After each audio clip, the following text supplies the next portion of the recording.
Campus Beats. Wir sprechen mit den klügsten Businessköpfen einfach über das, was sie wirklich bewegt. Campus Beats, dein Business Update. Worum geht's? Aktuelle Trends, neue Skills, Bücher. Campus Beats. Hello and welcome to a new episode of Campus Beats, your business update. Great to have you here.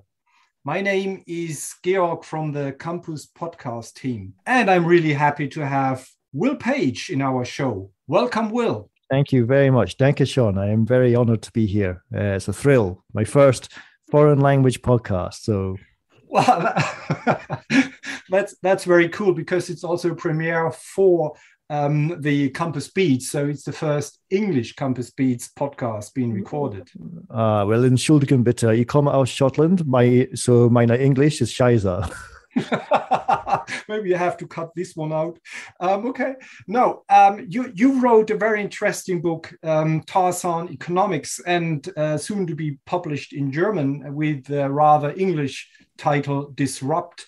So it is about disruption in economics and in industry. And we learn a lot of very interesting things about innovation, about change. You give us inspiration and ideas of how to get through these volatile, uncertain, complex, and ambiguous times we're going through. You're better known or most known to be an important figure in the Spotify success story over many years. And because you have this background in the music industry, let me ask you a personal question and please give me some advice. Our eldest son, his name is Eric. He's very much in music. So he's 20 years old and he produces music, he plays himself. So he wants to do his living in music. What would you tell him if you were in my shoes? Would you tell him, yes, do what you're passionate about, or go and earn your money in a decent job where you can do your living, or stay a poor musician? What advice would you give me?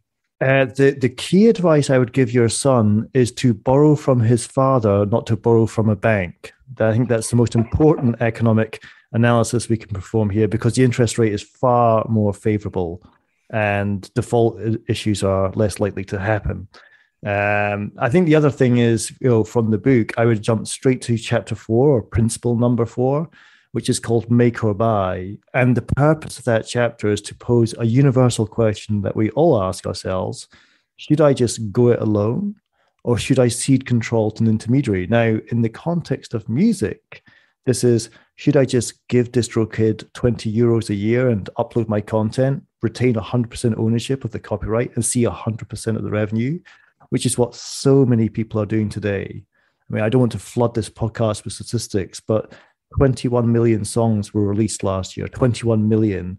A third of them, 1 in 3, came from DistroKid, a company with 78 staff that includes the cleaners. It's incredible. Mm-hmm. So you can just go it alone, or you may want to seek control to have other support, a record label, a publisher, a manager to come in and help you get your career further ahead. And I think the advice I would give is to how to construct that, we say in economics, cost benefit, how to construct that make or buy question so that he knows how to control the ownership of his own copyrights. What I believe in is that creators should own their copyright, not give it away. Well, this is a very good advice I will share with him. In the book, Tarzan Economics, by the way, I have to check what Tarzan, we call Tarzan in German. I was surprised that in English it's the same name, but completely different pronounced. Well, that's important. And may I just quickly add that the author of Tarzan, Edgar Rice Burroughs, died 70 years ago in March of this year. And my book was published on the 1st of April. And why is that important? It means he's public domain, so they can't sue me for copyright. Scottish authors do their maths before picking their book titles, you see? So, to our listeners, you realize we're talking to an economist here. So, well, in this book, you write, we cling, and of course, this is why I said that, referring to Tarzan, we cling to the wine that keeps us off the jungle floor. Yet, at the same time, we swing for the next wine because we want to be propelled forward. The trick is figuring out when to let go of that old wine and when to embrace the new wine. What does entrepreneurial action in disruptive times have to do with swinging from wine to wine? Well, I think this question has added relevance for German listeners because if there is a late adopter country in Europe, I would say it's Germany. Only up until recently, the majority of the German music industry was the CD format, I think up to last year, actually. Whereas 10 years ago, Sweden had given up making CDs. They just didn't even produce them anymore. And indeed, the first chapter of the book looks at the transition between Germany and Sweden. Sweden is very close to giving up cash, yet when I fly to a German airport, often you need cash to pay the taxi driver. So it's very interesting to think about the old vine, the old way of doing things in a country like Germany, which I often say is a late adopter, but a great implementer. When Germany does move onto that new vine, it moves fast and it executes well. I don't like cultural stereotypes, but I think this is a relevant one to use here. So for entrepreneurs, I think it's really important to use this first to suffer, first to recover journey that we've seen in music and apply it elsewhere. Let's think of some other examples. If you have listeners who come from a legal profession, okay, the legal profession has been holding onto the old vine for centuries, trusting the need for paper for centuries. When you look at a legal department in a company, you see the job title assistant to assistant. You don't see that in any other part of an organization. In lawyers, you see assistant to assistant. Now, tech is looking at that and saying, tech is salivating like a Pavlovian dog saying, I can disrupt this business.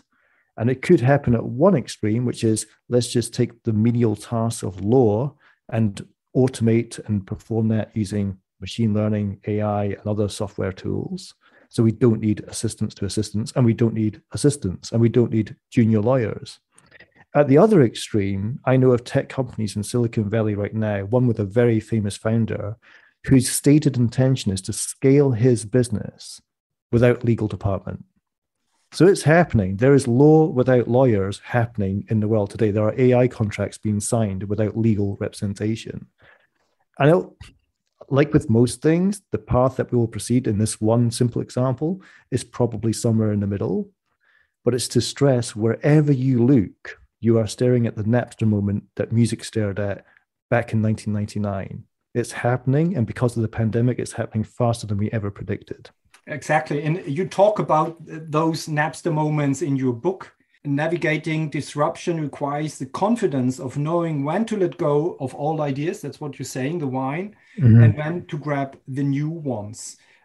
What does that have to do with Napster? Could you help us out there? Sure. So in the 20 years that music woke up to piracy, I think you've seen a very telling journey about how individuals, organizations, institutions adjust to disruption. And it's not a sexy topic. It's damn scary if you're responsible for 200 people, 2,000 people with salaries, mortgages to pay, to stare at a business that's been upended. But let's go back to piracy. Copyright, which is the basis for the music industry, stands for the right to control copying. It's in the word copyright, okay? What happens to your business when you wake up one morning and Napster in America, or Winamp, which is the popular one here in Europe, removes the right to control copying? And for the first 10 years in this 2-decade story, the music industry fought change, largely with litigation. They sued consumers, they sued websites, they sued internet service providers.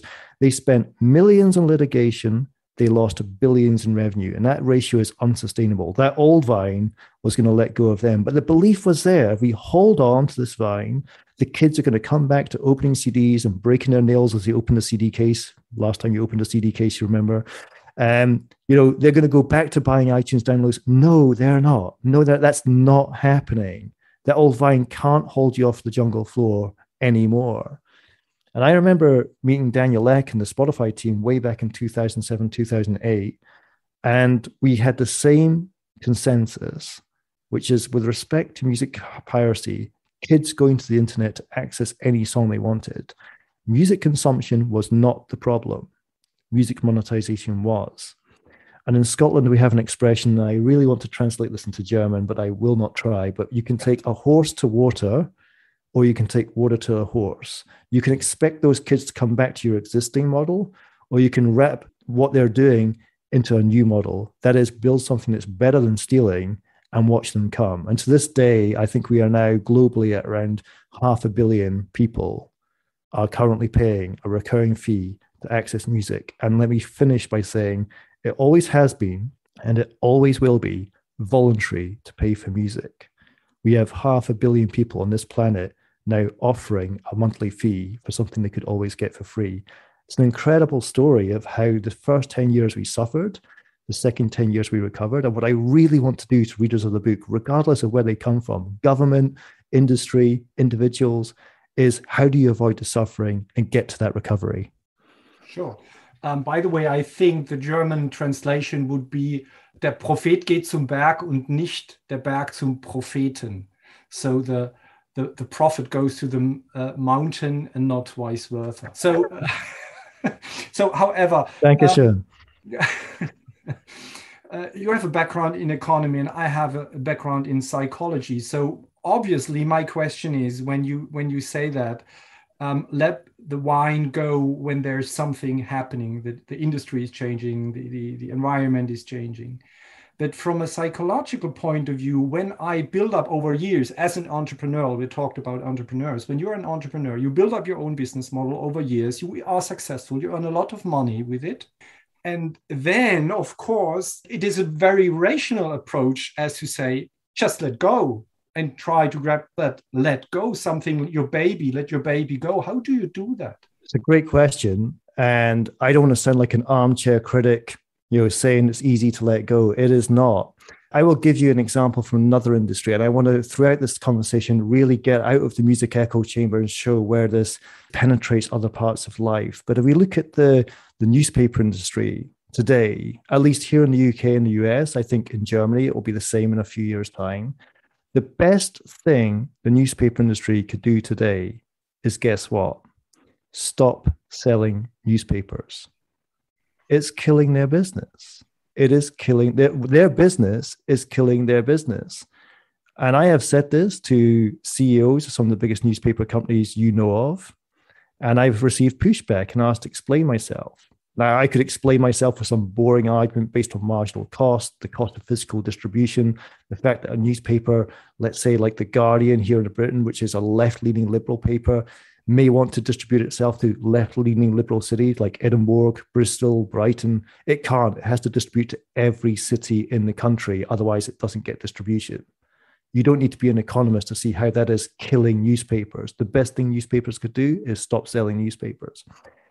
But it goes further. And the example I give is we have a station here in London called King's Cross, Hartbahnhof, King's Cross Station, okay? And I've been coming to King's Cross Station from Scotland. It's how Scotland enters London since I was 6 years old, visiting my grandmother, okay? And forever and a day, since the time of the Victorians, a train station is located right next to a newsagent. Why? Because if you're going to be sitting on a train for 4.5 hours getting to Edinburgh, you need something to read. When they rebuilt King's Cross Station and transformed it into the largest, most beautiful train station this country has to offer, with the biggest concourse, was ist in Deutsch? Concourse shopping mall era, okay? Mm-hmm. They didn't have space for a newsagent. Isn't that incredible? Like, I would love to translate this into German, but also translate into, imagine the biggest station in Dortmund or in Berlin or Hamburg not having a newsagent. And they've only just opened one 6 years after they've opened it. So you can now buy a newspaper at King's Cross Station. That's your Napster moment. That's when you know you have to let go, because it's letting go of you. So that's my point. Well, Will, this sounds really interesting to me. Could you tell us more about it? Beat and repeat. So when you sit together in a workshop, they hired you, I guess, for a lot of money, and then you tell them the story. So those publishers, what do they reply? Do they look at you with big eyes and say, what is he telling us? I want to speak German here, but I'm so nervous to try. But we often say turkeys voting for Christmas. Do you know that expression? It's tricky. What are you doing before Christmas? Is waiting? Or? Voting, a turkey voting for Christmas. So I would like to vote that we have Christmas. Yes, it's tricky because you have so much vested interest in holding on. Sure. That's the illustration of there is an end game here and it's not pretty. You need to turn around and find a different route. Imagine the record labels in 2009 being told the best thing you could do today is stop selling records. I'm a record label. No, sell subscription to Access instead. There's a bigger check across the table. Now, again, I do not want to come across as an armchair economist. The book industry is full of these idiots who publish books but don't actually do. I think that what I did here was to give examples of how music industry did it. Now, what's key with the music industry was the fact that we had macro and microeconomic evidence to support letting go of the old vine. And that's covered in the first chapter of the book. Just very briefly, on the macro side, what I needed to establish to persuade people to adopt Spotify was the average revenue per customer would grow. On average, you as a music buyer would give the industry $50, £50 a year. That's buying 3 CDs for yourself, maybe 2 as presents for your family or whoever, gifts. If I lose you, if I let go of you and convert you into a subscriber, I go from £50 a year to £120 a year.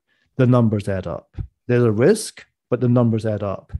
On the micro side, this idea of the per stream, which you often hear being discussed in music, not to get too much detail here, but are you telling me that I'm going to see half a cent per stream from Spotify?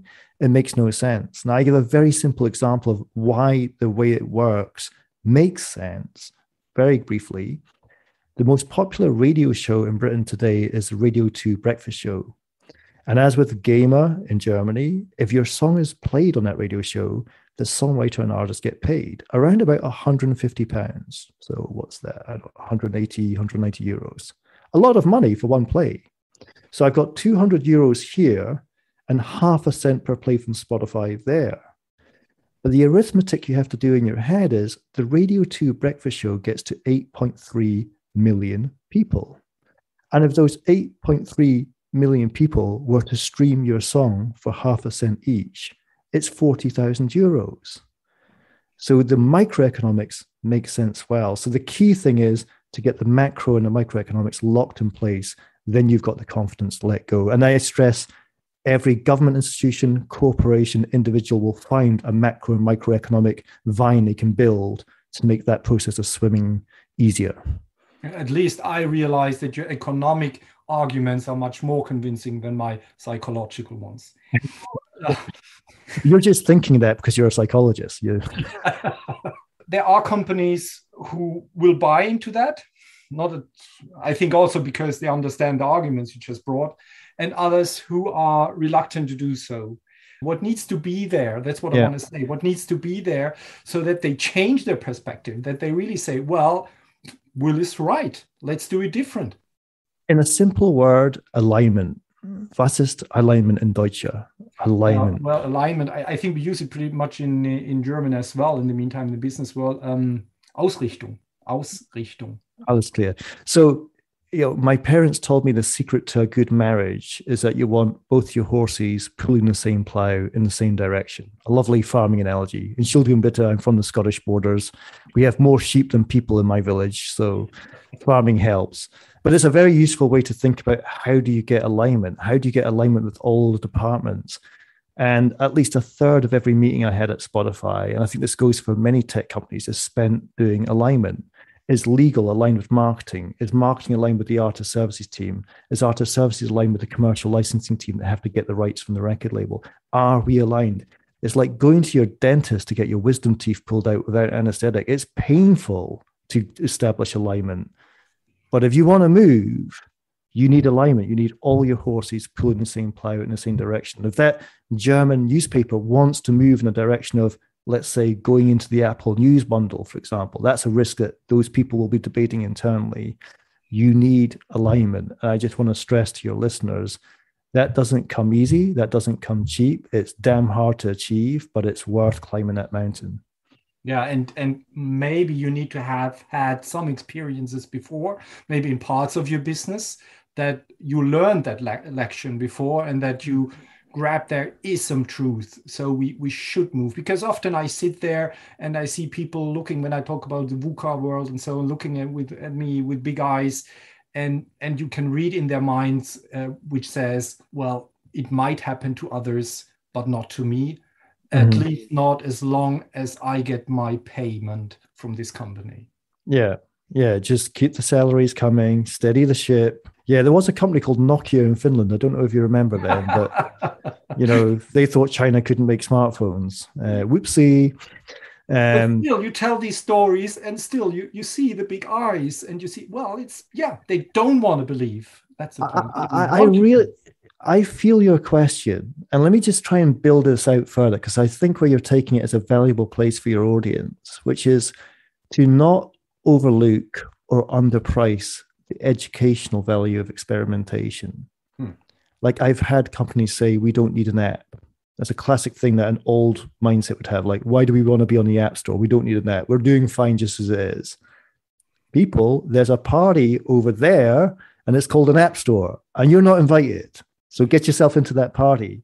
Now, what are we going to do on an app? Well, whatever any idiot consultant's going to tell you about trajectory and forecast and revenue growth, let me tell you this. You're going to learn. You're going to learn about usage, duration, engagement, time of day.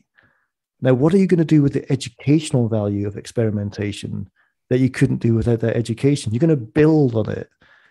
And throughout so much of what I've seen is what you can learn along the way by doing things differently. And in the book, I talk about, I got to sit down with the famous band Radiohead from Oxfordshire in England, a band who have been together, by the way, since 1986 when they met at school. Same members, same producer, same management. They've been through cassettes, CDs, downloads, piracy, streaming. They've seen all the formats.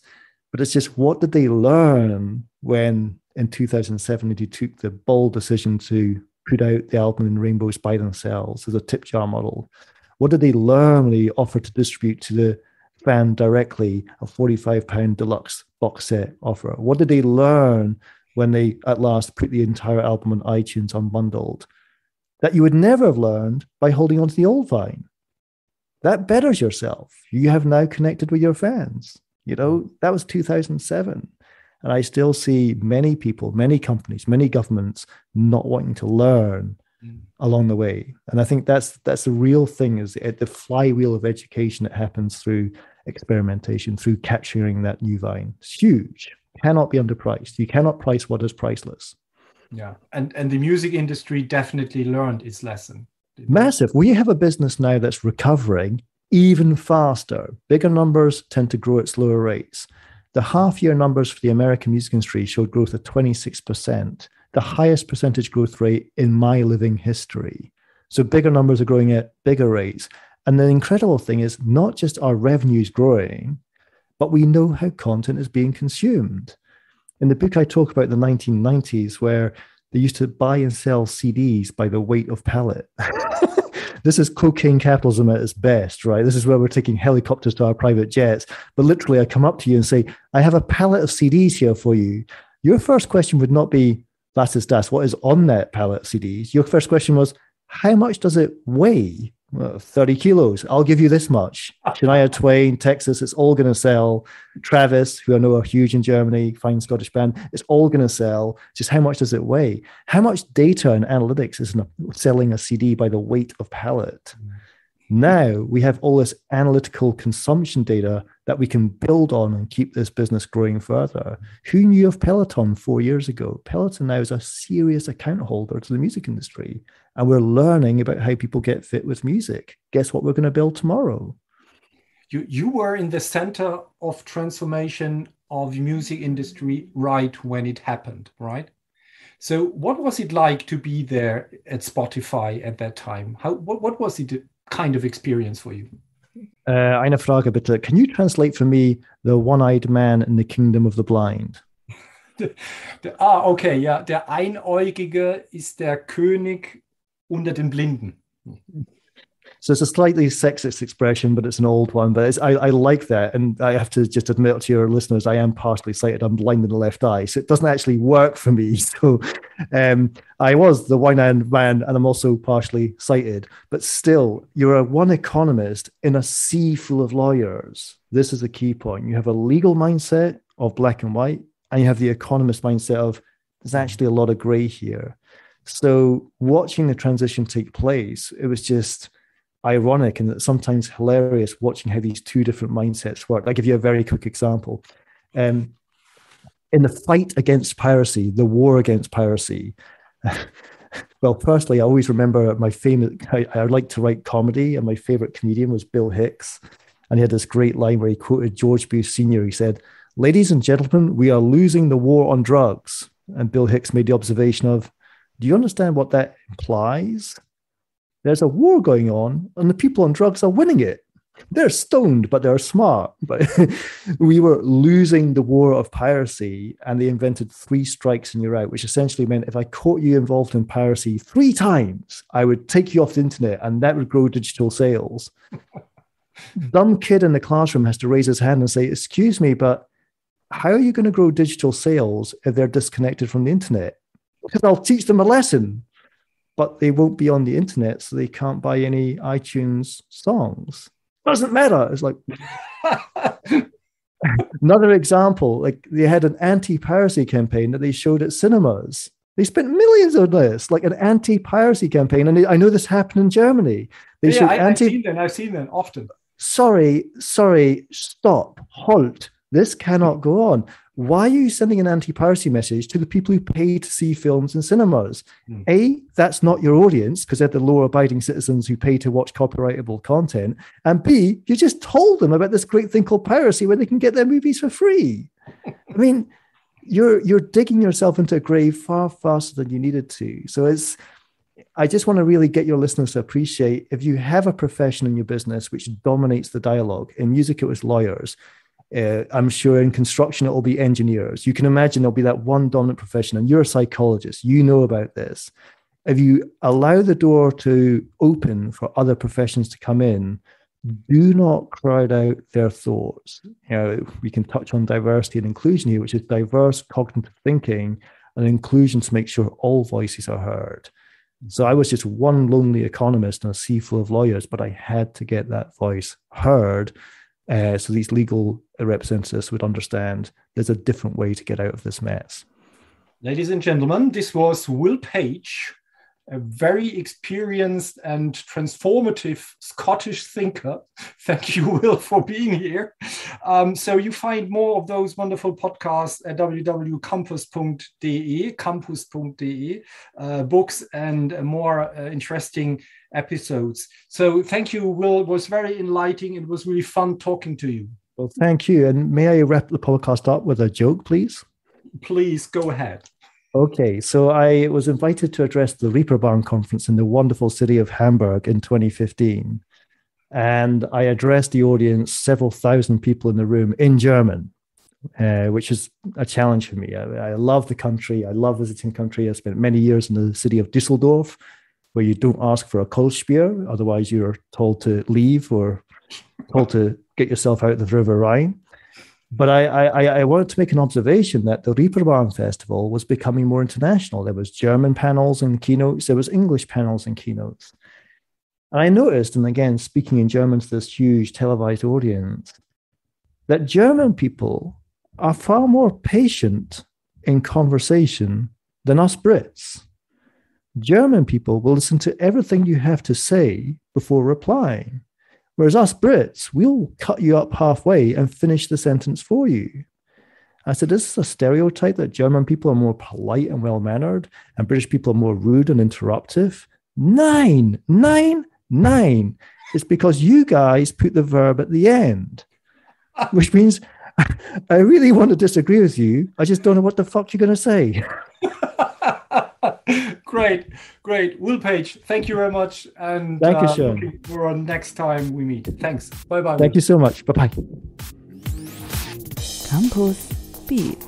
Mehr Campus gibt es unter www.campus.de/podcast.